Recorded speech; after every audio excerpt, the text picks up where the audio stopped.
You mean after 3 weeks? I my dear. You? There was this man. ask this man. I was just asking Pastor why. Yeah, ask him. People always ask me why I stayed. You know, they say, "Why did you stay in Rwanda?" You know when we reached to Ambassador's house. To whose house? Ambassador of America. The ambassador's house. Yes. Yeah. We meet your parents there. Right. Then your mommy told us, said, can't stay to the house. So I said, no, let's go there. Stay with him. Then mother said, oh, thank you, Pastor Seraya. I'm sure she felt much better. I Yeah. sent Oh, a message my. to Matheson to tell Matheson to tell you that you are welcome to come to our Yeah, home. that's why. Yes, yeah. Yeah, because But this surely time you don't have had- to go to Burundi. Hmm? The missionary there, the Yeah. doctor there, they're telling me to go to Burundi. I said, no, I can't go to Burundi. We stay to the country. I say you will die. You stay here. But you had a car. You could have driven to Ruangari. We can't. He can't. Why? He can't reach there. No. In '94, you thought at the time it was too Can't. dangerous to reach there. Yes, Shoot, yes, what? he can't. He can't pass. Yeah, Yeah. Only I can pass, no. So you felt kind of trapped in the city. to start with, I didn't even know what was happening. Yeah. But that when you went to your press, see the people talking, asking, Pastor Seraya money. At our house, Yes. They come to ask money. they knew you were the treasurer for the church. Oh, sure. Yeah. Everybody knew. So I didn't remember hearing the stories. You must have You spared don't? me. You didn't tell me the stories, so people came and said we want money from Pastor Seraya. You know, when we left to our press, Their house was, it You remember the main road? We drove down the road towards the American Embassy, and I said, "There's the American ambassador's house," and you were at our house. So that main road was a dividing point. Our house was on the other side. Their house was on this side of that road, and the RPF pretty quickly was getting a hold of everything on this side of that road. Yeah. So they went from that side to the American ambassador's house, and then they went down the road to our house. But go ahead and continue. Then when we went to our press, Dr. Wamenyo, Human. Oh, Dr. Human coming the to our dentist. press. Yes. uh-huh. Knock with the car, the old winter window. Clark. Crack. They come to our press, knock. Yeah. Says, then I went to open. I'm the one who went to open the door. Was this one inside? Then I go and talk to them. They say, Mrs. Reyes, where's Mrs. Reyes? He's inside. Doing what? But we want to stay here. Then I asked them why you want to stay to our place. Says the people told us they want Pastor Seraya. They want him. Say why? Because he's a Tutsi. Say now. We can't leave him here, we stay here. 3 of them. Kirk and the woman and the doctor. Masterson was in. Yeah, Matson, he was Matheson. near our place. He's the one who called them, I think. But these are the ones who are saying this. They're probably church members For what? They want that they us- want Seraya because they say he's Tutsi. No, they want looting the things. They want things inside our Well, of course, they. Yeah. They're the ones who know you the Yeah, They best. learned from the church members, of course. Yeah. They learn from the church Then members. they said we had Pastor Seraya, and then our neighbor called us. Say, Pastor Seraya, I'm leaving you. Why? In the night. Mhm. Say, why you are going? Say, yes, I'm going because they said they wanted to take my things. Then they immediately the house emptied everything. Then that's those missionaries. They said, Pastor Seraya, come to stay here at night, in the evening in the Sabbath. Then I said, now, people they can sleep on the floor here. Fine, let's go there. The guy said, no, I can't go there. Why would people be saying you're Tutsi? Because some in the family were marrying back and forth? This one is a Tutsi. His ID card says Hutu. Yes. No. No. His father, they killed him. Yeah. Your ID card before the pastor said Tutsi? Yes. You know that? No, he didn't. But they would know anyway. I'm confused. Is he a Yeah, I'm Tutsi? confused Those are the too. people from I'm really confused. Those I people thought he from was a Noro Hutu. who are here, they know him well. You're beginning The to name understand. Brad- If you're Brad- confused, you're beginning to understand Rwanda. No, thank you. Thank you. They know him. Because we Well. always want to draw clear-cut lines. There's So- people. Oh. Then when we reached to the camps there to clinic, Ambassador called those missionary American. Tomorrow morning at 8 o'clock, you should be there to the house. Wow. Now the problem is coming. Then we move with them now. Mm-hmm.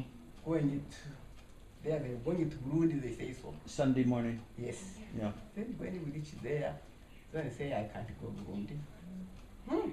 And he is going to come back to the house. Then now he will die. Can you go to your place?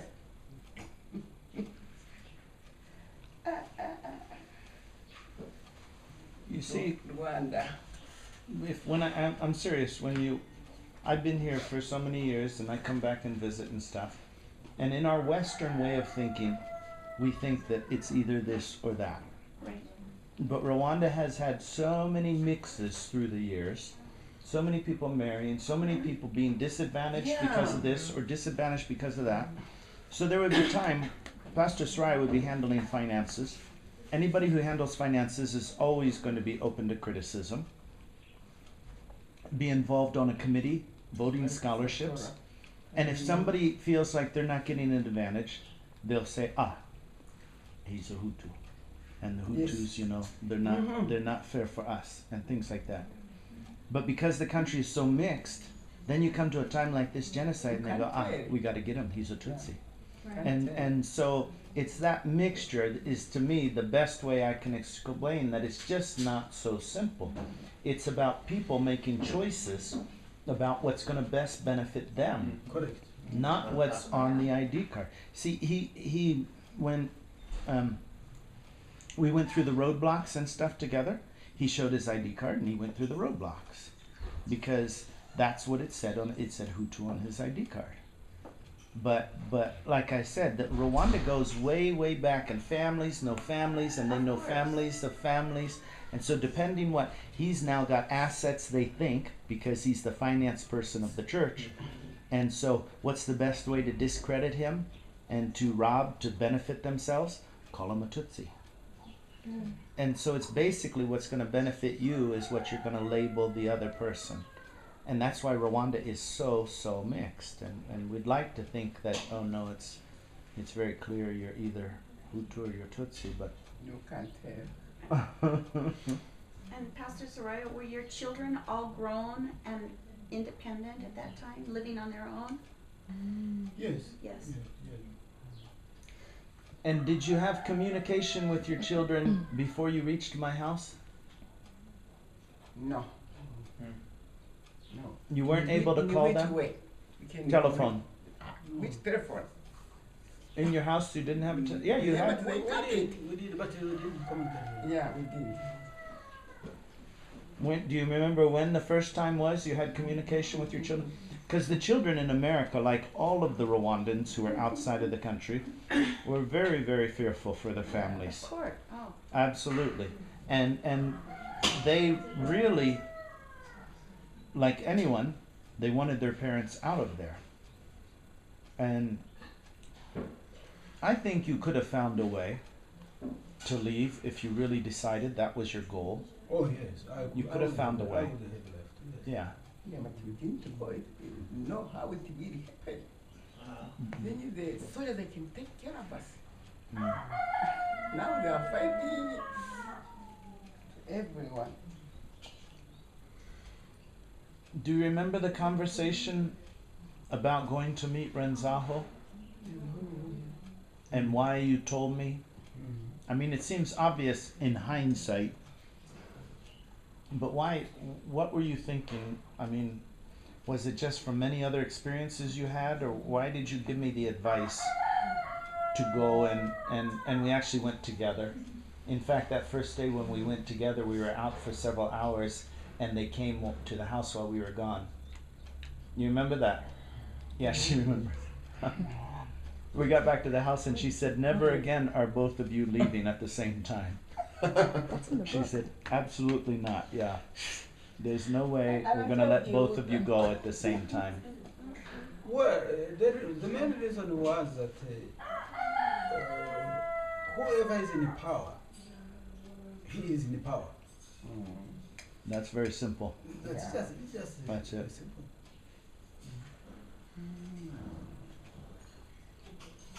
Now you don't know what will happen if it will start again. And you are there.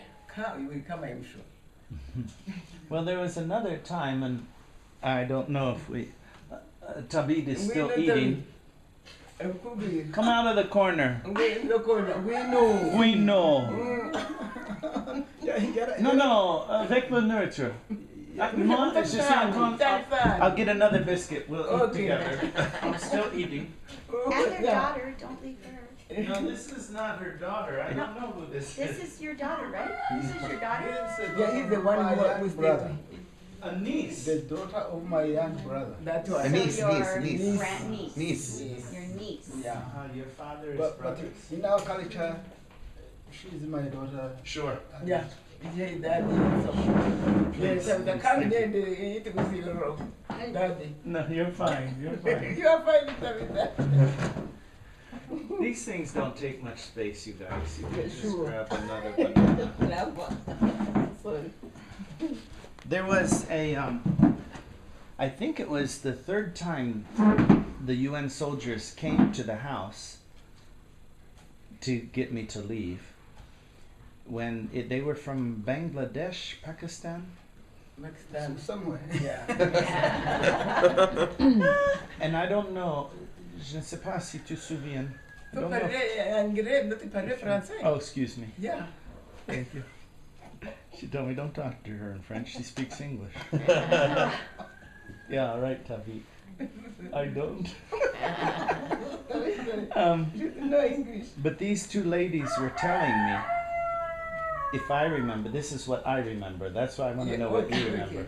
Go ahead. These two ladies We were tell you, telling we'll me the correct third you. time, they came, the soldiers came, and that's when they came. I think I wrote about that. They were talking to me through the gate because I didn't unlock the gate for them. We were talking through the gate, and they said, your wife, we've been in touch with your wife, and your wife says you must leave. And that was just one of their tricks to get me to go. But I remember, it is what I remember, is both of you ladies telling me, go. Don't stay here and die with us. Yeah, sure. It was. Just go. Is that what you remember? Yes, I do. Come on, give it to her in Kinyarwanda. Ma, explain. Kinyarwanda? Yeah. You What I want just said in Kinyarwanda. to tell it to me? Yeah, she didn't follow everything. Oh, yeah, sorry. Ntabwo uri kumva? Nibyo avuze. No, yeah, nabita. aravuze ngo abasirikare barashe Bashaka kugira ngo agende. baroni Baroni. noneho baramuhenda ngo bahoze bavugana n'umugore we ngo none yavuze ngo naze Tereza. mwebwe muramusubiza muti genda Wewe ufana natwe. Yego. Yeah, that is to understand that. Yes? Yes. The reason I mention that is not, I mean, it's because it was a long time before I realized. I thought, never did Tabi ask me to stay. And that's not like I'm bragging on me staying. Nobody asked me to stay. I just said no. It's about a sense of selflessness that I think it would be very easy for somebody who's about to be killed to say, please stay and protect us. Doesn't that seem like the most normal thing? Can't do that. Why can't you do that? No. Stay us in the keep with you with us. Why? You can go if you can. You don't do that. You see how simple it is to her? It's just very simple in your way, and I appreciate that because that's very true. Yeah, because you are kind, I'm sure. You are a very kind man. Stay with us last time. Oh my, God knows. It was a hard time. But you see, especially with Tabi, Yeah. she never asked. Yes, we can't ask you to stay. And she I don't know, in Kinyarwanda, now if I talk really fast, then I hope she doesn't understand me if I talk really fast. She does. But you see, I'm thinking many, aravuga ko nubwo yasigaye Kumeza. ariko ntabwo wigeze umubwira ngo nyabona Ngo ntunsige. ngo ntunsige ndapfa. but I'm also thinking that during the 3 months, there were many times that every day, not many times, every day, throughout the day, that she's thinking about her family. Yes. Always. But you never saw in her actions that she was somehow not thinking about helping the people around the house. It would be very easy to think of a person to just go in the corner and to spend the whole day in the corner in fear and worry about your family. But just as quick and easily as you can see the smile that comes to her face, there was that sense of I'm going to do what I can for the people in this house. And there was a time when, during your absence, when we were all concerned, but she continued to do her work. Yeah. I mean, it's courage. Yeah. ngo nubwo byari bimeze bityo ngo nta gihe yabonye wigunze kandi ngo nubwo wazirikanaga umuryango wawe uzi nyine byabyo ariko ngo nta gihe wigunze ngo uri aha wenyine wihugireho.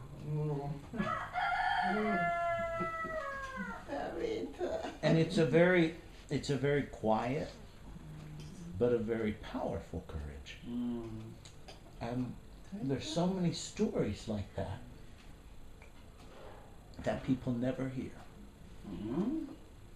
You know, they're not like, they're not, it's not a big story because it happened so many times. But I think God was so merciful to us that we received unusual courage. For the time. Yeah, it wasn't just our natural state.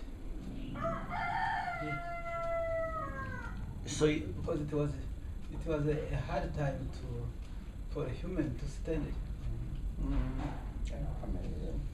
And that's what Teresa actually says for herself. She doesn't define herself as a naturally courageous person. Yeah. She says that I'm often tormented by fears. But during this time, there was this special gift. So it's really easy when you hear Rwandans, when you come from outside the country, it's really easy when you hear Rwandans saying, well, God was with me. It was a miracle of God. And they say these things, and it's easy to just kind of say, well, that's nice, but tell me the real story. Sorry, that's mine. It's like, that's nice, but tell me the real story. But when you realize, in a case like Tabit, where you're receiving this courage like you didn't know was possible, day after day, week after week, and you're continuing able to. For me, it adds much depth. It's not just easy, somebody easy says, oh, praise the Lord, and it's just easily said. There's so much more behind those words. When we looked into the face of Boniface yesterday and he was telling his story, you know, there was so much. This is Emmanuel's brother, the Emmanuel that you met at the airport. We were with his brother. And it was the presidential guard who saved him. One of the presidential guard. He was at Don Bosco Technical School. And he was a very clever boy. And he learned that the Intrahamwe were rolling this pant leg up as a sign that they were, had you ever heard that before? They would roll up the one left pant leg so that it would show people that that they were together in Trahamwe. So this boy rolled up his pant leg, and then he got to 16 years old. He got to this presidential guard who, before the genocide, he had been renting a motorcycle. He'd give him 1,500 francs. 16-year-old boy would give the presidential guard every day 1,500 francs. He would get the motorcycle and he would teach other people to ride. And they would pay him. And so he had this business arrangement with the presidential guard. And now, when the genocide is on, the boy sneaks out of Don Bosco Technical School to this guard's house, this soldier's house. And the soldier's really asking him, come on, are you Hutu or are you Tutsi, you know? And he holds out his hand. Yesterday we're talking, he holds out his hand and he says, look at that hand. That's a Tutsi hand, you know? And the boy finally says, okay, my mother's a Tutsi, but my father's a Hutu. This is my mother, but this is my father. That's right. In any case, this soldier finally got the final truth. Okay, yes, my parents are both Tutsi. But the soldier took him around, took him to the golf course below the MRND. And then he said, you run up that direction, you put your hands up, you say to the RPF, I'm fearing for my life, the Intrahamwe are chasing me, please help me. And that's what this 16-year-old boy did, and that's how he was saved, you know, while his mother was at Don Bosco and she was killed, and his little sister killed there and stuff. And so, so now why was I even talking about his story? Oh yeah, this idea of God, when he says this was a miracle, I just feel like we too easily just say, yeah, that's nice, I'm glad you believe God, I'm glad you think it's a miracle, but we've seen so many other terrible things that these evidences of God are often overlooked in the lives that were around us, because Amabla, you switch off for a second.